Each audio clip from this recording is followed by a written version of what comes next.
What do you make of, first of all, the article? Because, as you just mentioned, he's been on the forefront of reporting on this issue. I mean, Sy Hersh has been at the forefront of reporting on this drive to war in the Bush administration. I think there are a few things here. One, the lunacy at a moment where the United States is bogged down in two wars. You've got a cratering economy, you've got oil nearly $150 a barrel, and this administration is talking about military strikes against Iran. A declaration of war or preemptive covert, or any kind of military actions require consent of Congress. There was an amendment in 1982, the Boland Amendment, which related to Reagan's support of covert action in Nicaragua. The Congress should return to that. But very interesting is the war within the administration.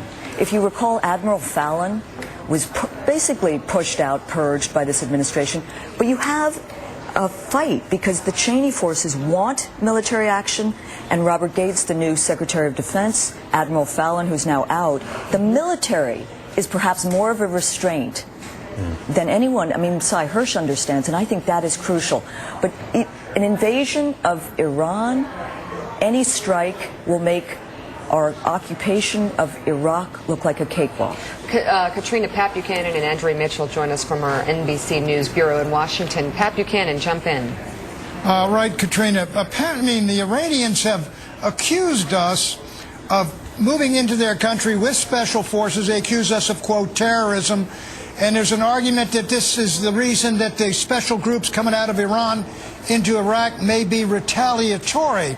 Let me ask you, what is your feeling, though, about the fact that this has suddenly been leaked to Seymour Hersh? Does this tell you that some military guys or people on the Hill are putting this out in order to put a stop to it? I think primarily the military, Pat. I don't have any insights, but I do think you have resistance within a military which is stretched too thin as a result of this disastrous occupation of Iraq, and thinks it's lunacy on the part of a civilian leadership, many of whom never served in any war we've heard of. And so I think there's that. I also think, just on a humanitarian level, human level, the Nation did an interview with Shireen Ebadi, the Nobel Peace Prize winning Iranian dissident, about a month ago. And she made the point that U.S. assistance to Iranian dissidents and talk of regime change is going to do more to endanger those dissidents than help them. So we are undermining the possibility, it seems to me, of indigenous democracy from below in a country which is authoritarian. So I think it's a very dangerous ploy.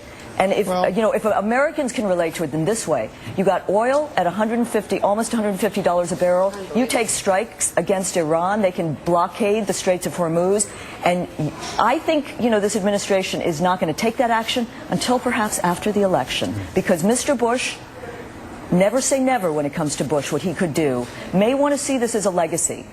And then just finally, talk, engage. That's what Barack Obama talks about. And just the other day, Mr. Bush, after 6-7 years of failed policy toward North Korea, if he had listened to Colin Powell at the outset, we would have had a different world and a different nuclear arrangement, perhaps, if there had been more willingness to talk. And in talking, you're not endorsing that regime.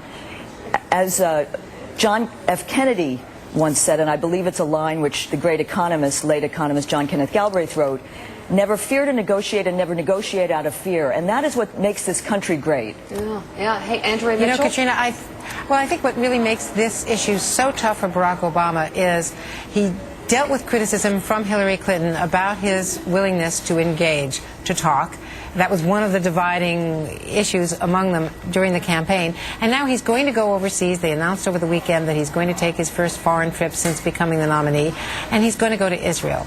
And it is Israel that is pushing. It was Olmert in the Oval Office 2 weeks ago who's pushing so hard. They have a very different timeline. Their intelligence claims that Iran is a lot closer to getting a nuclear weapon, and you know that the president and Dick Cheney and others in this administration are very concerned about leaving office and having their legacy that Iran was that far along towards getting a weapon. Andrea, let's talk legacy. You're dealing with an administration which is probably the worst administration when it comes to matters of war and peace in modern, if not U.S. history.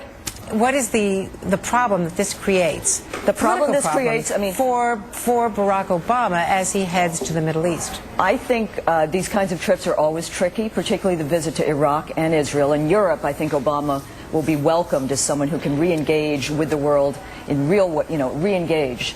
But in Israel, listen, they may have their own timeline on Iran and its nuclear program, but the national intelligence estimate, the U.S. intelligence, is what we should be listening to. And if you believe in real security for Israel, first of all, you deal with the Israeli-Palestinian problem, and you don't get... Israel does not lead us in this regard. We want Israel to be secure, but it will be a regional war and increase the already unstable Middle East environment if we agree with this strike. That may very well be true, but look at the House of Representatives, House Resolution 362. You read it, it says, one part of it says, this does not authorize the president to use force or go to war. The other part demands a blockade of Iran, denial of Iran refined oil goods, which are 40% of their consumption, stopping people going in and out by train, air, ship, whatever. And this is a call for a naval blockade, and it's not simply Bush Republicans. No, I agree. Democrats are signing on left and right. Hey, AIPAC, the Israeli lobby, is pushing this as their number-one priority. Pat, I am not here to defend those Democrats who are pushing this legislation. Excuse me, Katrina. We're having an issue here. But Pat, seriously, I'm with you. Listen, AIPAC, by the way, does not represent the majority of views of American Jews. There's a new group called J Street. I recommend people check it out, which is far more in sync with the desire to build a real secure Israel. But listen, you know, Pat, and I think you've been good on this. I don't know where you stand, but you need congressional declaration. You cannot undertake this action without congressional support. Now, you need hearings, and what we've seen over these last years, and Andrew Card was a manifestation of that, when he talked about on the eve of the war in Iraq that we're going to do a marketing drive, and look how they railroaded Congress into supporting this disastrous war. We cannot have this unfettered executive power, which has so abused our Constitution, and this will be a test case. There is a real divide, Katrina, in the Democratic Party, but there's and a real divide in there's a real divide in the Republican Party, Andrea. What's so stunning is a military, which is saying to these civilians, Cheney and Bush, and of course, as you well know, you got Gates, and you have others who are saying this is insane. And they are speaking for their institution, of course, but they are also speaking for how you build a more stable Middle East, and what you do to just sabotage that is a strike on Iran. But if that point of view were winning out, Admiral Fallon would still be in the commander in the region, and he's not. Yeah, he was purged, essentially. Katrina, let me ask you this. What is to prevent George Bush from waking up and saying, well, I've decided to go with the Cheney faction, Ehud Olmert. They want them hit. AIPAC wants them hit. The Hawks in the Hill do. I'm going with them, and I'm going to start bombing these sites, these nuclear sites, Iraq, Natanz, Bushehr.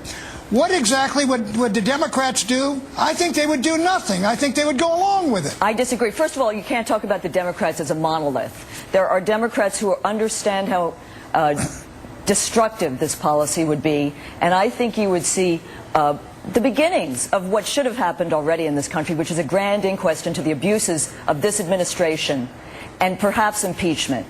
And there are not many Democrats, but there are enough that you would have a groundswell from below, too. And you know why you'd have a groundswell, it seems to me? Because of the gas prices, Katrina, which is where hit people where it hurts. They got 220 sponsors on this resolution, HJ 362. 220, that's enough to pass it right there. Listen, you know how a small minority can still make change, Pat. You've been part of a silent minority for decades now. There is a majority. There is a majority. I don't know that I've made much change. There is a majority. There is a majority in this country, and the polls show that a majority do not want military action against Iran. There is a sense that we are overstretched, that we have lost our way. And by the Katrina, way, when people are very worried about security at home, jobs, mortgages. The people are not going to decide this. One guy is, and he's sitting in the Oval Office, and that is being truly pushed one way and then another way. Are we a dictatorship, Pat, that it is now one man? We are a constitutional democracy, and where is the Constitution? Commander-in-Chief. Well, he says he's the decider. Until January 20th. We need a new decider. You're right, Andrea. We need a new decider, someone who understands the true values of a country upholding the rule of law, the Constitution, and that it's engagement, not militarism, that has made this country strong. All right. I think